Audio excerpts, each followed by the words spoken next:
Salut à tous, c'est Axel de testmobile.fr. On est à l'IFA 2012 à Berlin et on a sous les yeux le Huawei Ascend G600 qui est au-dessus du G330 qui a été récemment annoncé et également du G300 qu'on a eu l'occasion de tester sur Test Mobile récemment.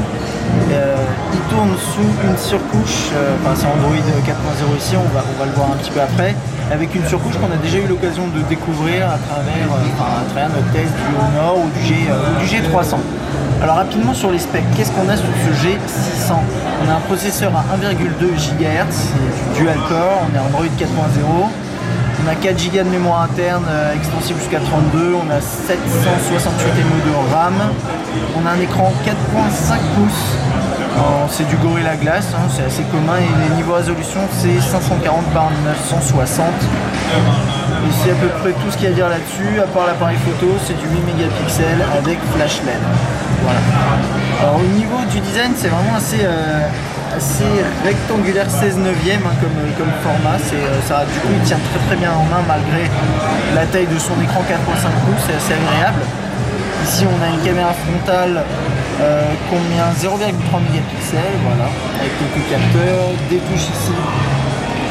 Alors ce qui est assez amusant c'est que c'est le logo des touches, c'est des touches tactiles ICS mais qui sont imprimées en fait en sensible, pourquoi pas.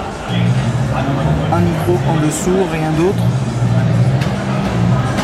Sur la tranche droite, on a le volume et le bouton on-off verrouillé, déverrouillé. En dessous, on n'a rien, mais on l'a déjà vu. Là, on a le jack 3.5. Et là, le port micro USB. C'est à peu près tout. À l'arrière, l'optique 8 mégapixels avec flash LED et le haut-parleur. Et apparemment, il est compatible DTS. Ok, alors on va passer rapidement dans l'interface, c'est quelque chose qu'on connaissait déjà pas mal, comme je vous ai déjà dit. Donc on est sur Android 4.0.4 avec cette surcouche qu'on avait découvert à travers le test du Honor. Donc on a un tiroir des notifications avec une personnalisation qui permet de contrôler rapidement certains paramètres. On a en fait, c'est un mélange à la fois entre ICS, l'esprit ICS et des petits éléments de personnalisation qui sont pas énormes en fait finalement. Donc là, on peut changer le fond d'écran. Pour les widgets, ça va du coup se passer par ici, comme dans ICS en brut. Voilà, on peut composer un numéro, défiler sur le côté pour accéder au contact ou accéder au contact directement ici.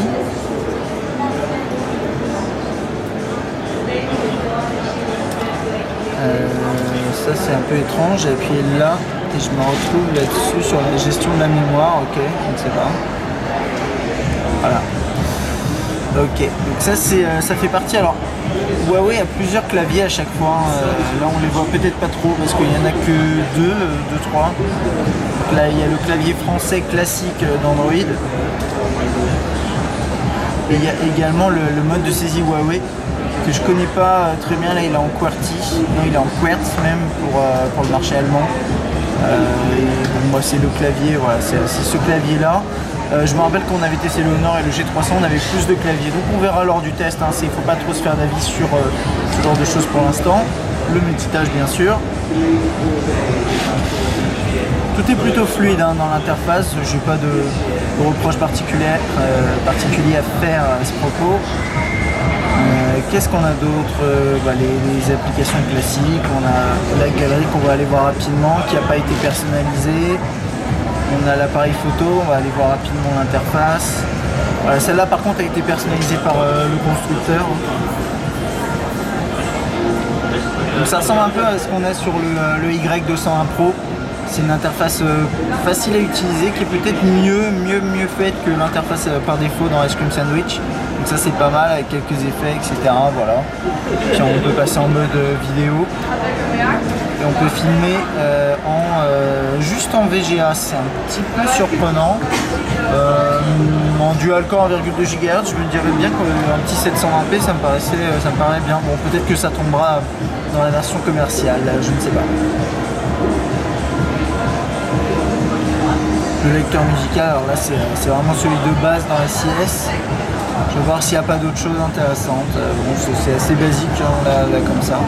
Voilà, donc ça a l'air d'être un terminal, comme je disais, hein, c'est du ice cream sandwich avec une légère surcouche. Il y en a qui aiment, il y en a qui n'aiment pas.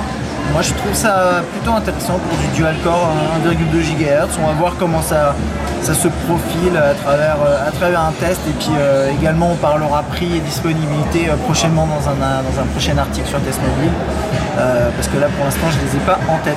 Voilà, à bientôt. Allez, salut.